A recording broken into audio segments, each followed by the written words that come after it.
Okay, we have the nuts that have been made into the base of our pate. Now we're gonna go ahead and give it some flavor. Now, all the things that we are adding to the nut base are in the 3 dishes that we're gonna divide this into, obviously, or we couldn't use the same pate recipe. We would have to use a different one. So we're gonna go ahead and get our processor ready. And there's an order to this that will make it much easier for you. So you don't have to do a lot of mincing and chopping. Everything is gonna go into the food processor. Lord help you, if you don't have a food processor, you are going to be mincing and mincing and mincing. I highly recommend that you invest in one of these babies, and you'll also make amazing raw desserts and other things in them too. So they'll come in handy all around as a great kitchen device anyway. So let's get started. First, we want to put the garlic in there because we need that minced up the smallest. So we're going to go ahead and put that first.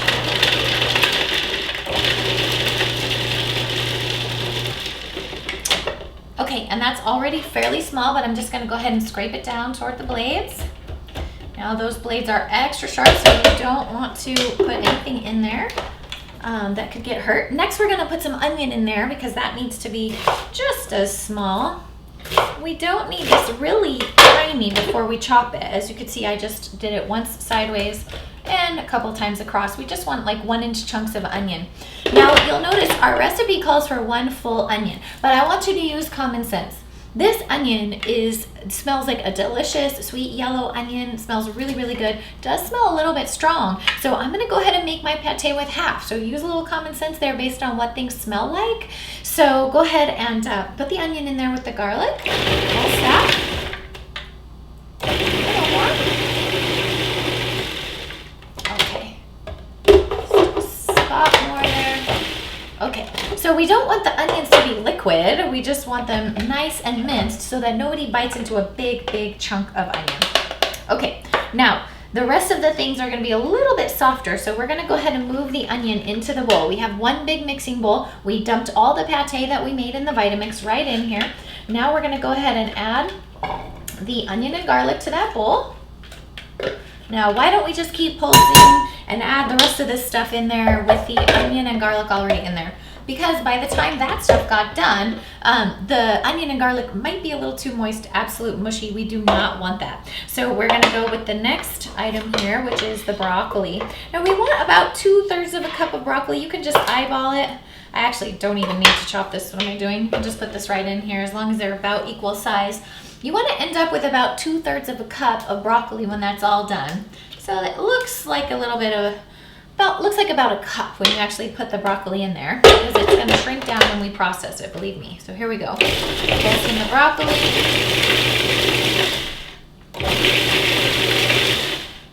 Okay, now let me show you what this looks like. Okay, we have the broccoli pulsed. I want you to see what that looks like there because it's important to know about the size and texture that you're going for. So you can see that these are real tiny pieces of broccoli. Now, why do we do that? Because this is a part of a pate. The broccoli is not the standout element in this dish, although obviously it adds a lot of phytonutrients, calcium, vitamin C, amazing food. Broccoli is a total superfood. Okay, so the broccoli is now in the pate, and we don't need to rinse out the food processor bowl. We're just gonna go ahead and start up again, because all this is gonna end up in the same pate anyway. Now, we are going to add the zucchini. The zucchini is much too soft to add in with the firm garlic or onions or even broccoli for that matter. So we're just gonna go ahead and chop this a little bit so that it breaks down to the same size. So we put this in the processor. Spread this around like this. We're going to save the ends here. And we're going to get this nice and small, tiny little mince.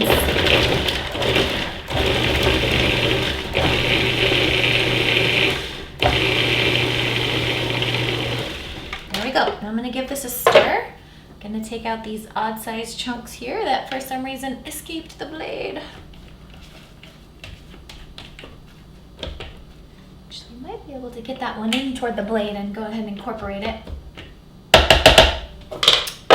Okay, pulse again. There we go. Now if we do any more, this is going to turn liquid, so we absolutely want to stop there. Have some nice small pieces. Now if you see if there's any chunks here that just don't quite look right at all, you can definitely go ahead and pull those out of there so that when you're making your pate, you don't end up with a big chunk of something somewhere. That's no problem. Okay, so we have the zucchini in there. Delicious. Okay, and last but not least, we're just gonna mince our tomato really small. Just gonna cut that off of there. Again, the processor does all the work. I'm just gonna cut it in some even pieces so that I get a nice fine mince.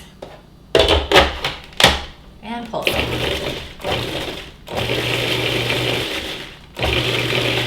Now, obviously, this is gonna get a little bit liquidy, and that is absolutely no problem. We do need a little juice in here, and we want that juice and tomato flavor to come into our pate. So, in it goes. Okay, so that is all we need. Let me get the processor out of our way, and we will continue finishing up the pate. Okay, we've cleared some stuff out of our way, so you can see what we ended up with here. We have the garlic and onions, we have the tomato, we have the zucchini, and we have the nut pate. And now it's just going to be our job to sort of mix and mold this together. And we just want to make sure everything is integrated.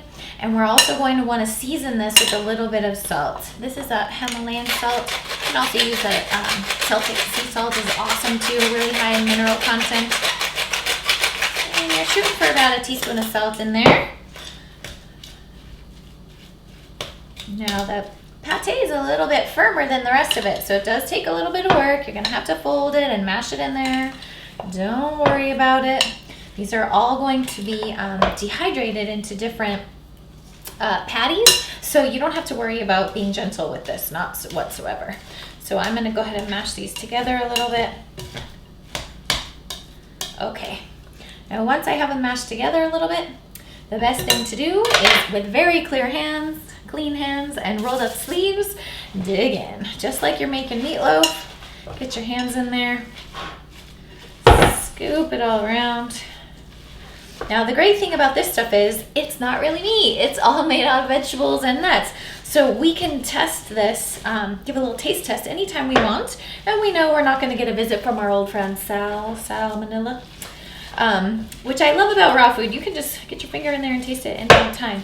So once you have a nice uniform consistency and everything looks like it's mashed well together,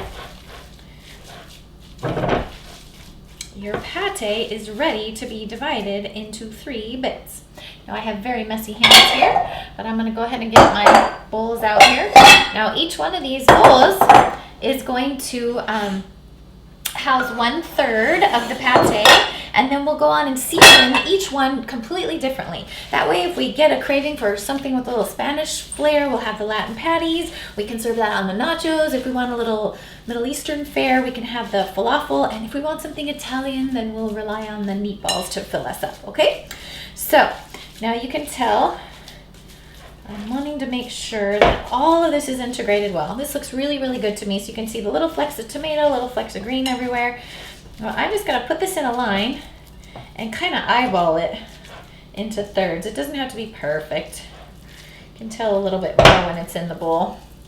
I kind of make it into a ball so I can get close to even thirds. That one looks a little bit bigger, I can tell already. Let's put a little more in there.